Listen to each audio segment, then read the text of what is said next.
Tired of feeling like you're spinning all the plates in your design business and at any moment they could all come crashing down? Are you feeling like you're so close to breaking through to the next level, but those consistent projects still aren't flowing your way? Are you ready to finally take your business from a hobby to 100K and beyond? Then welcome to the SixFigure Designer Podcast. I'm talking all the techniques you need in your design business to start paying yourself, get great clients, and finally break through that 5-figure ceiling.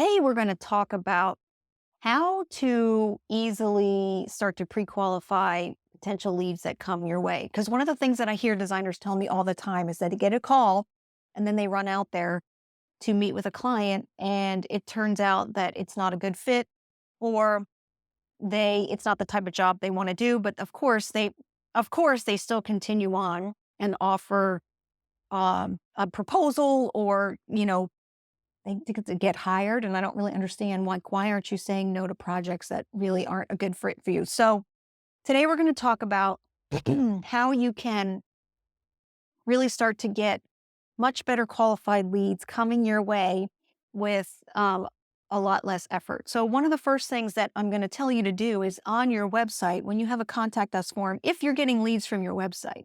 So that's the other thing. But you need to have like the big set of criteria of things that you're just not interested in doing. So of course you need to know who your ideal client is, what your ideal project is. And one of the things that we talk about, which is a big factor for me and could be a big factor for you, is geography. So if geography is a big deal in your business, or I had another client, another designer tell me that she knew certain zip codes were the places where she wanted to be doing work. So on your contact form, or when information comes into your business, that's going to be one of the questions that you ask. So you have this like preliminary process where you're like working through certain items. Like if their project is more than 40 miles away and you don't want to do anything more than 40 miles away, then put some distance question on your information. And what you can do is you can either do this pre-qual call, or you can have your assistant do that, which also takes you out of this process. But one of the things is you want to find out that core information. Of course, I always like to find out, of course, what their name is. So you need their full name, and you want to know the address of the project, because I always look these projects up to, just kind of gauge where they're located and what the value of the property is, because I like to work in a certain value level. So you may want to do that as well. And again, you may want to ask some additional questions. Once they fill out that initial form or they make that initial call to you, you want someone to respond to that information very, very quickly, because that high response rate will actually make you more likely to get the project. So I definitely want you to figure out a way for you to be able to respond in a personal way to that information they've given to you, whether it's a personalized sort of automated message, which you can do via your website, or someone in your office can call them back and let them know that that's been received and that it will be looked at, and when they will receive another form of communication from you. Again, because we're in a high touch business, so we want to keep those people feeling very important. So then after we get that initial piece of information, if it's something that's worth investigating further, I will make an appointment with them to do a phone call that's about 15 minutes. And that 15-minute call is where we talk about the project a little bit, and I ask a few questions, but I also lay out the ground rules for how I work with people, which basically I talk about how that rapport is really important to me. Certain types of projects that I work on are really important to me, and we have to have a good rapport, and we have to feel like we can communicate effectively. And, since I've been doing this a long time, I can tell by some of the words that people say and the stories that they tell me and questions that they ask, whether or not that's going to be worth moving to yet another step. So I encourage you to have a time with them on the phone that is set aside. So make an appointment, again, not just answering the phone. We've talked about, right, the bings and bongs and some other episodes, but making an appointment to specifically talk about their project. Of course, it can be a half an hour, whatever you feel is enough. Sometimes I will give them a half an hour, especially if it's a bigger project, maximum. So you're laying the ground rules when you start the call, saying, this is what we're going to talk about. This is why we're going to talk about it. This is why this is important to me. And here's the conclusion of the call. If I feel I can help you or I feel like this is a good fit, then the next step would be that we're going to make an on-site appointment. Or if I feel like it's not a good fit and it's not something that I would be able to work on for you, then I'm going to let you know at the end of the call. So you're laying out all that groundwork ahead of time. You're setting them up saying, if it's not a good fit, I'm going to let you know. And, that's the end of it. It's a done deal. So after that initial call, we actually go in and, after we talk to them, and if it's a good fit and we again want to move to the next step, then an on-site appointment is made. Now, there's debate amongst the industry about whether or not to charge for this appointment. I don't charge for this appointment, but I also don't give them, it's not a consultation. I don't offer a consultation at that time. We just walk the project and we talk about what the scope would be. So we make that on-site appointment. And then before that appointment, I send them what I call as my shock and awe package. And you may have heard me talk about this.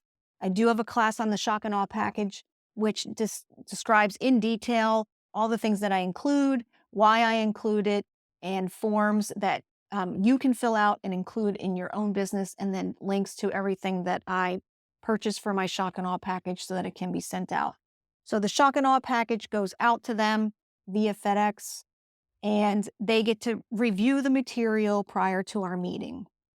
And the reason that you're doing that is, again, you're laying all the ground rules for what it's like to work with me, right? We talked about in an earlier episode how there are certain days to do client meetings, and there's certain days that you'll hear from us with some sort of update, right?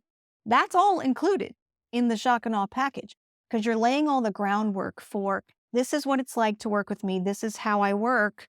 This is how, we're going to proceed should you decide to move forward. And, of course, we decide together that we're going to work together. So it's laying all those ground rules. And one of the reasons that you do that, well, of course, it gives everyone a comfort level, right? That they know what to expect. They know what to expect. I mean, what a huge comfort, right? When you know what's happening and when to expect an answer from someone, you're not sending 10,000 emails going, did you hear yet? Can I have an answer? Because they know I'm going to hear from you on Friday, or I'm going to hear from you in 2 days, right? So all of that helps. And then I do a lot of FAQ sheets. So those commonly asked questions that you get from clients, put them in your FAQ sheet and think about how you want to answer that and how you would answer that if you weren't on the spot, right? And so all of that goes to them ahead of time. So they have plenty of time to peruse it, to digest it. I even send a blank copy of my contract so they understand what that's all about and the level of detail of that. Because here's what it does is when you get to that first meeting, they're only going to ask you questions about the things that are of concern to them, the things that they don't understand. They're not going to ask, when you go over all of your processes and all, this is how everything's going to work, honestly, it's exhausting for clients. So we also have to think about ways that we can remove that friction on how to make that process easier, more enjoyable, something that they're excited about. And so we want them to be excited to work with you, and we want them to feel comfortable, right? We want to move that trust factor increasingly fast. We want to move that through the process so that they feel very comfortable with you as they get ready to make what could be a very huge financial decision. So they want to have how are you going to tell them? How can you show somebody that I'm going to treat you well, that I'm going to communicate effectively, that I'm going to be organized before they even hire you? Well, this is how you do it through the shock and awe package. So once we have that, and then we have our on-site meeting, to be honest, it's almost, most of the time you'll know it's a go from there, because if they have a problem with something that you've put together in your shock and awe package, and they call you up and say, I don't really like this, or we want to talk about this, or we need to change this, you can, honestly say at that point, this isn't going to be a good fit because we don't change this process. This is a reason why we do it this way, because we've learned that this is the best for our clients and this is the best for how we run our business. So I want you to think about that, how you can start to really pre-qualify clients so much easier so that when you're doing those on-site meetings, you already have a very good idea of where this project is going. And it's going to make things so much easier. You're not spinning your wheels. You're not wasting your time. So let me know what you think about this process and the shock and awe package. And I will see you next time on Marketing by Design, or There's Got to Be a Better Way. See you later.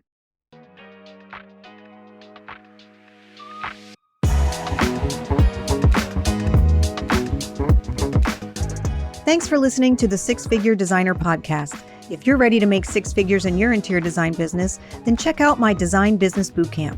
Our next session starts soon, so let's get you to six figures stat.